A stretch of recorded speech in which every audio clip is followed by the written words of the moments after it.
Hello, welcome back for another chapter of the Roman Mysteries. We're now on chapter 14, and it starts. Slipping from shadow to shadow, Lupus silently followed Avitus to Ropemaker Street. Red brick tenement houses, 3 or 4 stories high, rose on either side of the street. Their ground floors were all taken up by one-roomed workshops, which sold rope, nets, canvas and basketry. These shops were shuttered up. The shopkeepers had retired to their apartments to rest until the day grew cooler. Squeezed between 2 workshops at the end of the street nearest the theatre was a narrow doorway. A wooden bead curtain hung in this doorway, and above it someone had painted an Egyptian eye. At least a dozen cats, half starved and half wild, napped in the bright sun beside the doorway. The timid creatures scattered as Avitus approached this doorway and pushed through the curtain. Lupus knew almost everyone in this part of town, and he knew the woman who occupied the tiny room behind the bead curtain. She was an Egyptian soothsayer who called herself Hariola. As quickly as a grass snake, Lupus slipped across the street close to the doorway. Then, making himself as small as possible, he sat in the narrow shadow cast by the overhang of one of the shops. No one would notice him, and even if they did, they would just see a sleepy beggar boy. He listened as hard as a rabbit, but although he could hear a man's muffled voice and then Hariola's husky croak, he could not make out their words. The voices went silent for a while. Lupus guessed the soothsayer was poking at chicken entrails or staring into a sacred bauble. Presently the woman's voice rang out. It sounded dramatic and false. Then he heard the man replying angrily, and now he could hear the words clearly. "You're lying! You don't know a thing about it!" Avitus shouted.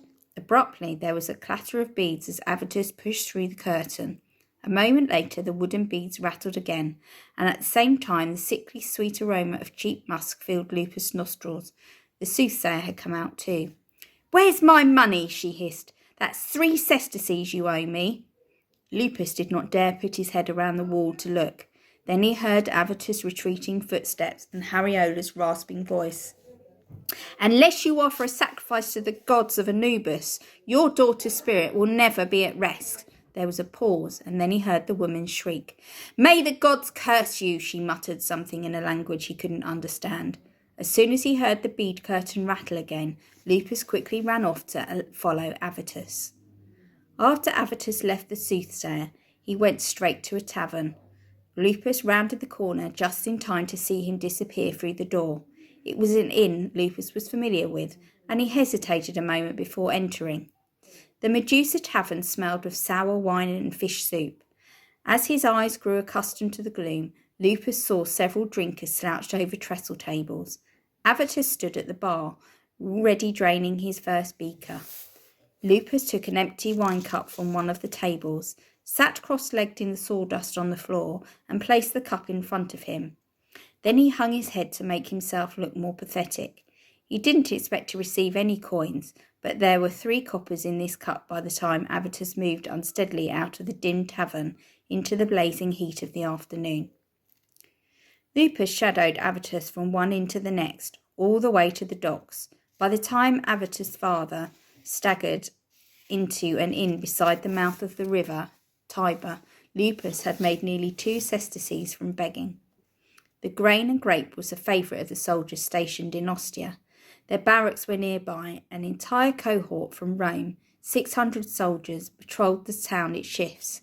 They worked hard, keeping law and order, and guarding against fires in their spare time. Many of them liked to relax at the waterfront taverns with a cup of spiced wine and a game of dice.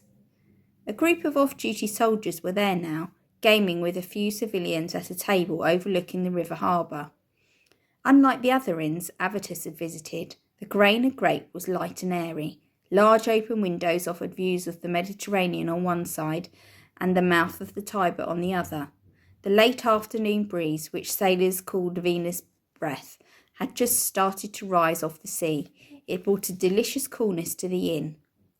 As the gamers called loudly for grilled sausages and honeyed wine, Lupus scanned the room for Avitus. Predictably, he was hunched over a drink at the bar.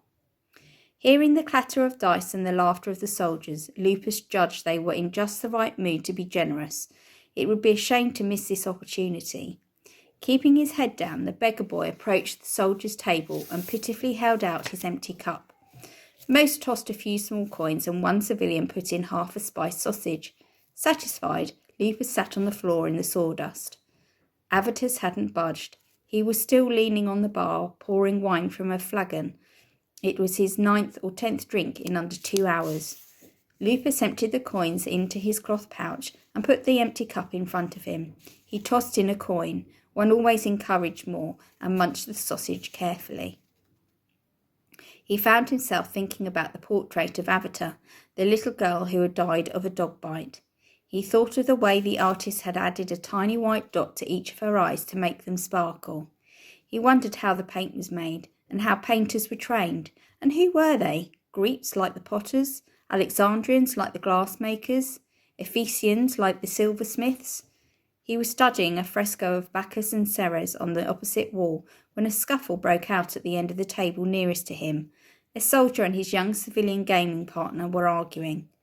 The burly soldier grasped a handful of his companion's tunic, pulled him across the table, and growled threats into his ear.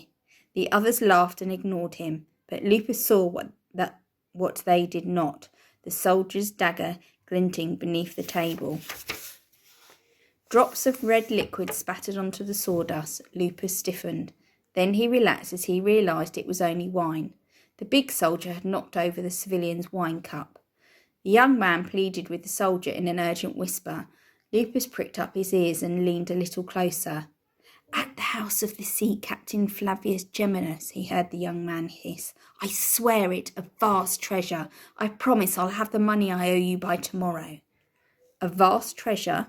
Lupus had never met Flavia's father, but he knew his name was Marcus Flavius Geminus, and that he was a sea captain. There couldn't possibly be 2 captains by that name in Ostia. Out of the corner of his eye, Lupus saw the young man relax back into his bench as the soldier released him. He was well dressed, and judging from his voice, well educated too. Probably a young patrician who'd gambled away his allowance for the next 10 years. The soldier resembled the statue of Hercules near the Forum, only bigger and uglier. "Tomorrow, then," growled the soldier, and Lupus saw the knife go back into its sheath. Suddenly, Lupus remembered what he was supposed to be doing in the tavern. He glanced at the bar, just to make sure the man he was following was still there. But Avitus had gone. Join me to the next chapter. See you again. Bye.